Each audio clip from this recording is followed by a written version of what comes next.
Votos de destaque, já estou chamando sessão para amanhã à tarde, para garantir o quórum da casa até o final da votação da comissão. O presidente Mas atendeu que os pontos policiais. serão, quais os pontos que serão alterados pelo relator, presidente?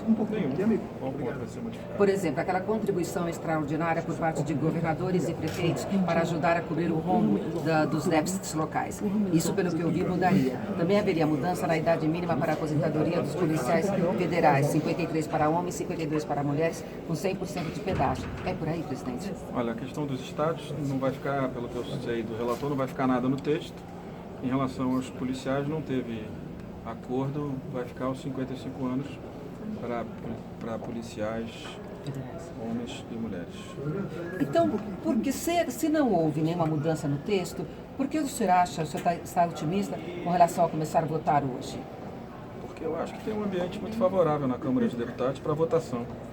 A gente sente nos deputados, além dos líderes, que tem todos eles, os que são favoráveis à reforma, colaborado muito, todos os líderes têm ajudado muito, um movimento individual muito grande dos deputados, pedindo para votar a matéria, para votar na comissão até amanhã, para que na próxima semana a gente possa começar a votação no plenário. Eu sinto um clima muito favorável em todos os deputados e deputadas que eu converso. O que queimaria hoje, então, seriam aqueles requerimentos para adiamento de votação, presidente? Acredito que sim, tem 5. Dependendo do horário, de repente talvez seja amanhã. Melhor começar amanhã, 8 horas da manhã, e vai até 5 da tarde para terminar o mérito e depois os destaques. Sem entender a demanda do presidente Bolsonaro e da bancada dele, não há um risco de perda de voto ou de derrubada do projeto, presidente?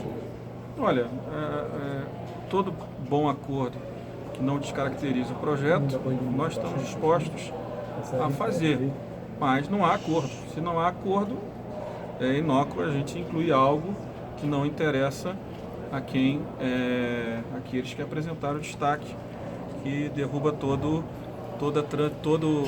a participação dessas categorias na reforma da Previdência. Eu não acredito que o governo esteja trabalhando, já que não houve acordo, não vai trabalhar para o destaque ser aprovado, quer dizer, derrubar as categorias do texto. Isso será uma sinalização muito ruim depois no plenário, porque se uma categoria sair, vão sair todas, né? Ninguém está satisfeito com a regra de transição e nós entendemos os motivos. O servidor fez o concurso, uma regra, né? E infelizmente o sistema previdenciário brasileiro tem um desequilíbrio enorme que é crescente, né? Que vai gerar insolvência do Estado brasileiro e cabe ao parlamento que legisla tomar a decisão, que muitas vezes é amarga, de reformar o sistema, que não agrada aos servidores da polícia, que não agrada aos servidores do judiciário, dos servidores do executivo, não agrada aos servidores do legislativo. Mas nós que temos responsabilidade de organizar as leis e, junto com o governo, organizar o equilíbrio do sistema previdenciário, temos que enfrentar, mesmo sem acordo, mesmo sem apoio das categorias, enfrentar as votações e aprovar um tema que tira um pouco de cada um, quer dizer, todos vão ter que trabalhar um pouco mais, vão pagar uma alíquota um pouco maior, de todos os poderes, mas todos terão a garantia que no médio e longo prazo terão o direito a receber sua aposentadoria. O que nós não queremos é que o Brasil chegue no ponto que chegou a Grécia, que chegou Portugal e que chegou a Espanha. Portugal chegou ao ponto que a Suprema Corte foi obrigada a acabar com o direito adquirido. Nós não queremos chegar nesse ponto, mas para que a gente não chegue nesse ponto, todos nós precisamos fazer um sacrifício, todos os três poderes e a sociedade também, porque também temos mudanças no regime geral. Então, ninguém faz isso sorrindo, ninguém comemora a votação de reforma da Previdência, mas a gente faz com muita convicção que é o único caminho para garantir a estabilidade do sistema previdenciário, a estabilidade, a garantia da solvência do pagamento dos salários dos servidores públicos dos três poderes e, mais do que isso, a solvência do regime geral e também a certeza que, reorganizando as despesas públicas, nós poderemos fazer o Brasil voltar a crescer, né, o que não acontece há 5 anos, onde a pobreza cresceu, o desemprego cresceu e voltamos a ter fome no Brasil. Os brasileiros voltaram a pedir ajuda nas igrejas, no movimento do Betim, todos esses ambientes da sociedade civil voltaram a fazer cotização para conseguir alimentos para que a sociedade não passe fome. Então nós precisamos reformar o sistema para que o Brasil crescendo, os brasileiros possam viver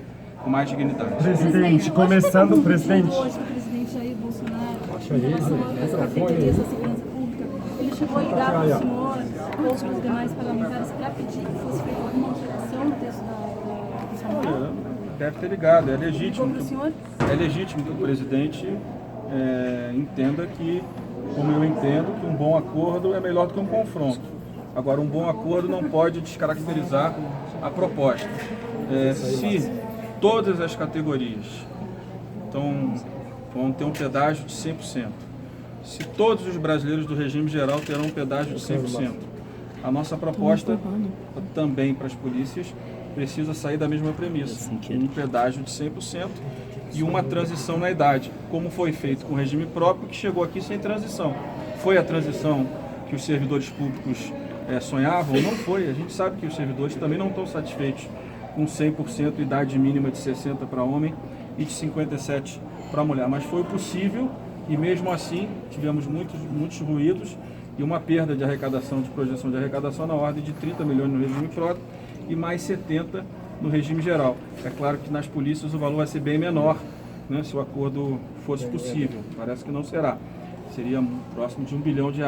Mas a questão é que isso poderia gerar, se fosse uma regra diferente, um efeito cascata nas outras categorias que com razão viriam ao parlamento. Se uma parte dos servidores pode ter uma transição com um pedágio menor que 100%, as outras também deveriam ter o mesmo direito. Nós temos muitos destaques que vão tentando repetir o projeto das Forças Armadas, tentando criar outras regras. E aí, se nós fizermos a organização do projeto, isso o relator faz bem, organizando de forma micro e não de forma macro, nós corremos o risco de ver a reforma no plenário ou na própria comissão, vamos chamar assim, depenada. E ela depenada, ela não atende aos interesses dos brasileiros. Presidente, bombeiros e PMs vão sair do texto? Eles estavam no parecer do relator até Eu acho que só tem um artigo que fica, que é o que remete às polícias militares do Corpo de Bombeiros, a regras das Forças Armadas.